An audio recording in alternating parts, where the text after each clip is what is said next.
Hi అండి అందరికీ. టెట్‌లో ఈజీగా చాలా సింపుల్‌గా 3 లేదా 4 బిట్లు వచ్చేటటువంటి చాలా చిన్న టాపిక్ ఇది. డైరెక్ట్ బిట్స్ అనమాట ఇది. టెక్స్ట్ బుక్‌లో ఈ బాక్స్ అనేటటువంటిది టెక్స్ట్ బుక్‌లో ఉంది. ఈ బాక్స్ నుంచి మీరు చూడండి 2024 తెలుగుకి సంబంధించిన బిట్స్ అన్నీ నేను ఒక వీడియో చేశాను. అందులో మీరు కావాలంటే గమనించండి. ఇనుము అనే దాని నుంచి ఒక బిట్ డైరెక్ట్ ఇచ్చాడు. ఇనుము అనేటటువంటి నిత్య ఏకవచనం ఏది అని. ఇత్తడి అనేటటువంటిది ఇచ్చారు. డైరెక్ట్ బిట్ ఇచ్చారు. నిత్య ఏకవచనం ఏది అని. మళ్ళీ ఇంకో బిట్ ఇచ్చారు. నిత్య ఏకవచనం కానిది ఏదని ఇచ్చేశారు. అందులో అందరూ ఏదో వడ్లు గాని ఏదో పెట్టారు. చూడండి. ఈ 4 నిత్య ఏకవచనం అంటే 4. ఇనుము, ఇత్తడి, తెలుపు, కంచు. ఇనుము, ఇత్తడి, కంచు, తెలుపు. ఈ 4 వర్డ్స్ గుర్తుపెట్టుకోండి చాలు. ఇంకా బహువచనం అనేసరికి పెసల మీద ఒక బిట్ ఇచ్చారండి. ఈ నిత్య ఏకవచనాల్లోన ఈ పెసలు అనేటటువంటిది ఒకటి పెట్టేసి ఈ క్రింది వానిలో నిత్య బహువచనం ఏదే అన్నారు. పెసలు ఒకటి బిట్ ఇచ్చేసారు.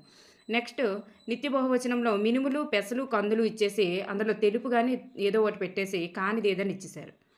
నెక్స్ట్ అందరూ అనేటటువంటిది ఏంటి అనేసి ఇచ్చారు. ఇలాగా ఈ బాక్స్ మీద మనకి టెట్‌లో 2024 టెట్‌లో రిపీటెడ్ బిట్స్ ఇంకే ఒక్కటి కూడా అడగలేదు. ఇందులో నుంచే. కాబట్టి మీరు ఈ బాక్స్ అనేటటువంటిది తప్పనిసరిగా నేర్చుకోండి. ఇది టెక్స్ట్ బుక్‌లో యాజ్ ఇట్ ఈస్‌గా ఉన్నటువంటి బాక్స్. నిత్య ఏకవచనాలంటే 4 గుర్తుపెట్టుకోండి. నిత్య బహువచనం అనేసరికి ఈ 5 గుర్తుపెట్టుకోండి. కందులు, పెసలు, మినుములు, తర్వాత అందరూ వడ్లు. కందులు, పెసలు, మినుములు, అందరూ వడ్లు. అలాగే ఇనుము, ఇత్తడి, కంచు, తర్వాత తెలుపు. ఇవి నిత్య ఏకవచనాలు. ఇవే ఇచ్చారు డైరెక్ట్ బిట్స్. నెక్స్ట్ వన్ చూడండి డైరెక్ట్ బిట్స్. కానీ మీకు శతకాలు ఒక వీడియో ఇచ్చాను కదండీ! అందులో నాకు తెలిసి మిస్ అయిందనుకుంటున్నాను. సిరిసిరి మువ్వ శతకం శ్రీశ్రీ గారు రచించారు. నెక్స్ట్ కాళికాంబ సప్తసతి శతకం అనేది ఈ మొగటంలోని పక్షి ఏది అంటే హంస. అలాగే సుభాషిత రత్నావళి కర్త పేరులో ఉన్నటువంటి జంతువు ఏది అంటే ఏనుగు. ఇవి ఒకసారి అక్కడ మీరు యాడ్ చేసుకోండి. ఓకేనండి. నెక్స్ట్ వన్ మనకి ఉత్తమ పురుష, మధ్యం పురుష, ప్రథమ పురుష ఇందులో నుంచి కూడా డైరెక్ట్ బిట్లు మనకి వచ్చేస్తున్నాయి. ఉత్తమ అంటే తాను ఉత్తమ, ఎదుట మధ్యమ, ఎక్కడో ప్రథమ. తానంటే నేను, మేము. నేను, మేము అనేది తన గురించే కదా. నేను, మేముతో వచ్చినవి ఏవైనా వస్తే అది ఉత్తమ పురుష అని. నీవు, మీరు అంటే ఎదుటికున్న వాళ్ళకి ఏమంటారు? నువ్వు అంటాం కదా. అదే నీవు, మీరు అని. ఎదుటిగా ఉండేవాళ్ళు ఎదుట మధ్యమ. ఎదుటిగా ఉండేవాళ్ళ కోసం వస్తే మనకి మధ్యమ అని. అలాగే ఎక్కడో ప్రథమ. అతడు, ఆమె, వాడు, వారు, అది, ఇది, అవి, ఇవి ఇలాంటివి ఏవి వచ్చినా కానీ అది ప్రథమ. మీకు ఇగోండి తను ఉత్తమ, ఎదుట మధ్యమ. తను ఉత్తమ, ఎదుట మధ్యమ అని గుర్తున్నాయనుకోండి. ఎక్కడో ఉన్నవాళ్ళు ప్రథమ. అవి కానిదే ప్రథమ. మీకు సెంటెన్స్ ఇలా ఇస్తారు. ఇలా ఇచ్చి ఇందులో నేను అనేటటువంటిది ఏ పురుష లేదా ఈ సెంటెన్స్ ఏ పురుషలో ఉంది. నెక్స్ట్ ఇలా ఇస్తారనమాట. ఈ సెంటెన్స్ మీరు మంచి దారి ఎంచుకోండి.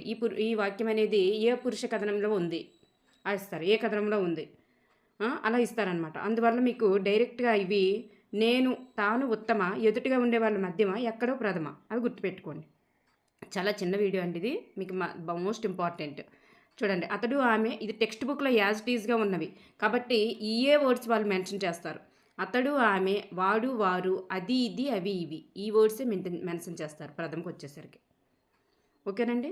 నెక్స్ట్ వన్ చూడండి. ఎటు నుండి చదివినా ఒకేలా వచ్చే వాటిని కచ్చిక పదాలు లేదా భ్రమక పదాలు లేదా పద భ్రమణం అంటారు. ఇది ఎప్పుడైనా బిట్గా మనకి రావచ్చేమోనని మీకు ఇక్కడ మెన్షన్ చేశాను. కచ్చిక పదాలు భ్రమక పదాలకి గల మరొక పేరు ఏమిటంటే కచ్చిక పదాలు. అంటే పులుపు ఎటు నుండి చదివినా ఒకేలా వస్తుంది. కిటికీ, వలువ, కునుకు ఎటు నుండి చదివినా ఒకేలా వచ్చేవి. కచ్చిక పదాలు, భ్రమక పదాలు, పదభ్రమణం. నెక్స్ట్ వన్ చూడండి. ఈ బాక్స్ నుంచి మనకి బిట్ అనేది రిపీటెడ్గా వస్తుందండి. 2 ఒత్తులు ఉన్న పదాలు. ఎన్ని ఒత్తులు అండి? 2 ఒత్తులు కలిగి ఉన్నటువంటి పదాలను విడదీయడం. మనకి 2024 టెట్లో చూస్తే ఇది ఉంది కదండి. ఇది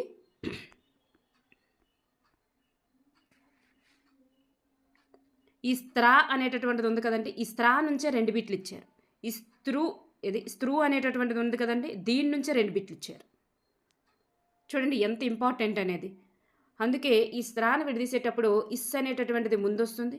తర్వాత తావొత్తుంది కాబట్టి ఇత్ అనేది ముందొస్తుంది. తర్వాత వస్తుంది. తర్వాత రావొత్తు అనేది ఉంది కాబట్టి ఇర్రొస్తుంది. అది తలకట్టులో ఉంది కాబట్టి వస్తుంది చివర్లో. ఓకేనండి. ఆ ఒత్తులు కూడా మొదట పలికే లేదా రాసే అక్షరం ఏంటి అని అడుగుతారు. అప్పుడు సా అనేటటువంటిది మొదట పలికే లేదా రాసే అక్షరం అవుతుంది. దాని ఒత్తులు చూస్తే తా ఒత్తు తర్వాత వస్తుంది. రా ఒత్తు అనేది దాని తర్వాత వస్తుంది. ఇలా కూడా బిట్టు అడగొచ్చు. బిట్టు ఇలా ఈ బాక్స్ మీదైనా అడగొచ్చు, ఆ బాక్స్ మీదైనా అడగొచ్చు. ఒక టెట్లో ఇవి అడిగారంటే ఇంకో టెట్లో ఇవి అడగడానికి ఛాన్స్ ఉండొచ్చు. మొదట వచ్చే అక్షరం ఏది, దాని ఒత్తులేవి అని ఆర్డర్లో, ఒత్తుల ఆర్డర్లో. నెక్స్ట్ క్ష్మి, ఇక్, ఇస్, ఉమ్, ఈ ఎందుకు వచ్చింది? కీ అనేటటువంటిది గుణింతం ఉంది కాబట్టి, చివర ఉండేటటువంటిది గుణింతాన్ని సూచిస్తుంది. ఏ గుణింతంలో ఉంది? కు ఉంది కాబట్టి ఊ వచ్చింది. అలా ఈ బాక్స్ యాజ్ టీజ్గా గుర్తుపెట్టుకోండి. నేను వీడియో అనేది దీని పీడిఎఫ్ అనేది టెలిగ్రామ్లో సెండ్ చేస్తున్నాను. టెలిగ్రామ్లో జాయిన్ అవ్వండి. నా డిస్క్రిప్షన్లో లింక్ ఉంటుంది. Next one సర్వనామం. సర్వనామంకి వచ్చేసరికి అమ్మ వీటి నుండి బిట్ అనేది వచ్చింది. ఎలా వచ్చిందంటే ఈ బాక్స్ నుంచి ఈ బాక్స్ నుంచి ఇప్పుడు బిట్ వచ్చే అవకాశాలు ఉన్నాయి. సర్వనామానికి చెందిన నామవాచక రూపము, విశేషణ రూపము. నామవాచక రూపాలంటే ఈ ముందున్నవన్నీ నామవాచక రూపాలమ్మ. ఈ ముందున్నవన్నీ నామవాచక రూపాలు. ఈ వెనక ఉన్నవన్నీ కూడా విశేషణ రూపాలు. ఈ క్రింది వానిలో సర్వనామానికి చెందినటువంటి విశేషణ రూపం ఏది అని అన్నారు. నా అనేటటువంటి ఫస్ట్దే ఇచ్చారు బిట్టు. ఎందుకంటే వాటిని ఫస్ట్ టైం బిట్ ఇస్తున్నాడు కాబట్టి స్టార్టింగ్దే ఇచ్చాడనమాట. అందుకు నా చూడండి, నేను, తాను, తాము, వారు, అవి, మేము, మనం, మీరు, అతడు, అది, ఇవన్నీ కూడా వారు, అవి, అది, చూడండి ఇవన్నీ కూడా నామవాచకానికి చెందినవి. విశేషణంకి వచ్చేసరికి నా, తన, తమ, వాళ్ళ, వాని లేదా వాటి, మా, మన, మీ, వాడి, దాని. చూడండి ఆ డిఫరెన్స్ అనేటటువంటిది ఈ బాక్స్ మీద కొంచెం కాన్సన్ట్రేషన్ నుంచి ఒకసారి చదువుకోవడం వల్ల మీకు యూజ్ అవుతుంది. నామవాచక రూపం ఏది, విశేషణ రూపం ఏది, సర్వనామానికి చెందినటువంటివి ఇవి అనిస్తా. ఇవన్నీ సర్వనామాలే.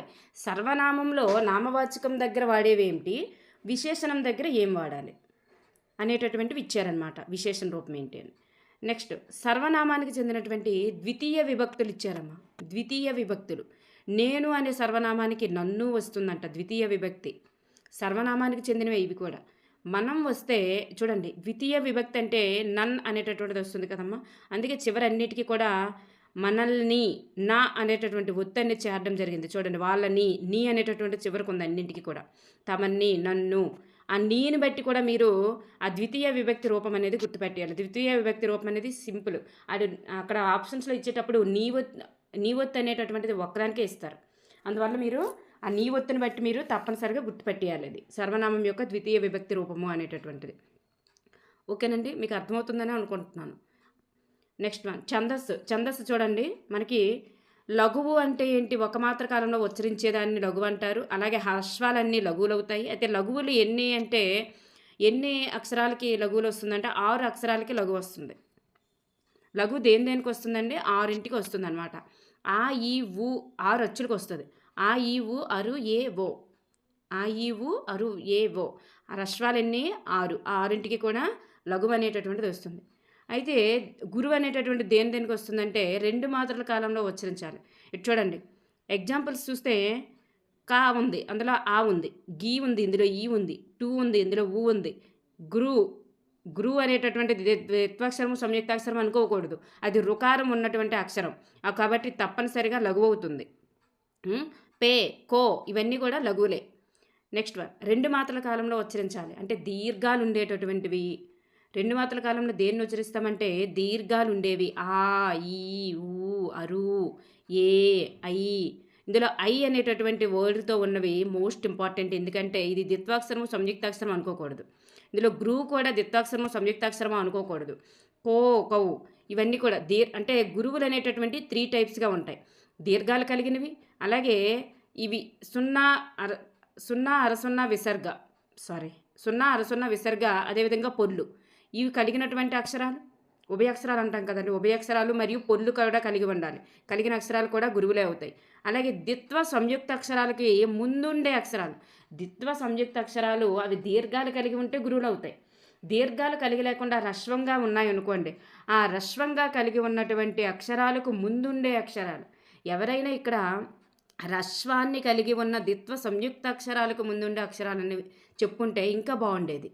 ఎందుకంటే ద్విత్వాక్షరాలకు ముందుండే అక్షరాలు తప్పనిసరిగా గురువులు అవుతాయి. అలాగే ద్విత్వ సంయుక్త అక్షరాలు దీర్ఘాలు కలిగి ఉంటే తప్పనిసరిగా గురువులు అవుతాయి. ఓకేనమ్మా. సో ఇక్కడ హ్రస్వమైనటువంటి ద్విత్వ సంయుక్త అక్షరాలకు ముందుండే అక్షరాలు అవి తప్పనిసరిగా ఏమవుతాయమ్మా? గురువులు అవుతాయి. అంటే దీర్ఘాలు కావచ్చు, హ్రస్వం కావచ్చు, ఏవైనా ద్విత్వ సంయుక్త అక్షరాలకి ముందుండేటటువంటి అక్షరాలన్నీ కూడా మనకి అక్కడ గురువులు అవుతాయి. ఇక్కడ చూస్తే గణాలు. గణాలు అనేటటువంటివి అక్షరాలు కలిసి గణాలుగా ఏర్పడతాయి. అక్షరాలన్నీ కలిసి గణాలుగా ఏర్పడతాయి. ఒక అక్షరం మొదలుకొని 4 అక్షరాల వరకు కలవడం వల్ల గణాలు అనేవి ఏర్పడతాయి. ఎన్ని అక్షరాలు కలవడం వరకు గణాలు ఉన్నాయి అంటే, ఎన్ని రకాల గణాలు ఉన్నాయంటే, ఏకాక్షర గణాలు, 2 అక్షరాల గణాలు, 3 అక్షర గణాలు, 4 అక్షర గణాలు. చూడండి, 4 అక్షరాల వరకు ఉన్నాయి కాబట్టి 4 అక్షరాలు కలవడం వల్ల కూడా గణాలు ఏర్పడ్డాయి కాబట్టి 4 అక్షర గణాల వరకు ఉన్నాయంట. కానీ ఇక్కడ ఫస్ట్ వన్ చూద్దాం. ఏకాక్షర గణాలు ఎన్నండి? 2. ఏకాక్షర గణాలు ఎన్ని అని అడుగుతున్నారు. అందులో ఒక లఘువు, ఒక గురువు. ఒక లఘువు కలిగి ఉండడం, ఒక గురువు కలిగి ఉండడం. ఒక లఘువు కలిగి ఉంటే దాన్ని లా అంటారు, ఒక గురువుని గా అంటారు. ఇవి ఏకాక్షర గణాలు. అయితే 2 అక్షర గణాలు. 2 అక్షర గణాల్లో ఏముండాలి? 2 లఘువులైనా, 2 గురువులైనా, లేదా ఒక లఘువు ఒక గురువైనా, లేదా ఒక గురువు ఒక లఘువైనా, ఏదైనా ఉండొచ్చు. అవి ఎన్ని ఉంటాయి? 4 ఉంటాయి. 2 గురువులు అయిపోయాయి అనుకోండి, గురువులు గా ఉంది కాబట్టి గగనం, గగము. అదే 2 లఘువులు అయిపోయాయి అనుకోండి, లా ఉంది కాబట్టి లలం.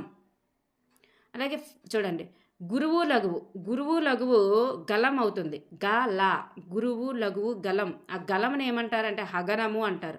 బిట్టు మనకి గలముని ఏమంటారు అని అడగొచ్చు. గలముని ఏమంటారు, లేదా గురువు లఘువు కలిగి ఉండేదాన్ని ఏమంటారు అంటే హగనము. ఒక లఘువు గురువు కలిగి ఉంటే దాన్ని లగం అంటాం, దాన్ని వగనము అంటారు, వగనము. బిట్లు అనేవి ఈ గణాల మీద బిట్టు లేకుండా క్వశ్చన్ పేపర్ ఉండట్లేదు. తప్పనిసరిగా బిట్టు అనేది ఉంటుంది. ఇక్కడ 3 అక్షర గణాలు ఎన్నంటే 8. 3 అక్షర గణాలకు వచ్చేసరికి ఇవన్నీ కూడా మీరు చూడండి, ఒకసారి చదివేస్తాను, తర్వాత ఈ బాక్సే మీకు ఇంపార్టెంట్. 3 లఘువులు కలిగి ఉంటే సర్వలఘువు అంటాం. ఒక లఘువు 2 గురువులు కలిగి ఉంటే దాన్ని ఆది లఘువు, అంటే స్టార్టింగ్లో లఘువు ఉంటే దాన్ని ఆది లఘువు అంటారు. మధ్యలో లఘువు ఉంటే దాన్ని మధ్య లఘువు అంటారు. చివరిలో లఘువు ఉంటే దాన్ని అంత్య లఘువు అంటారు. 3 గురువులు అంటే లఘువులకు సంబంధించిందంతా అయ్యింది. ఇప్పుడు 3 గురువులు కలిగి ఉంటే సర్వగురువు అంటారు. ఆది గురువు, స్టార్టింగ్లో గురువు ఉంటే ఆది గురువు అంటారు. మధ్యలో గురువు ఉంటే మధ్య గురువు అంటారు. చివరిలో గురువు ఉంటే అంత్య గురువు అంటారు. ఇలా ఉంటుంది. అయితే వీటికి పేర్లు ఉంటాయి.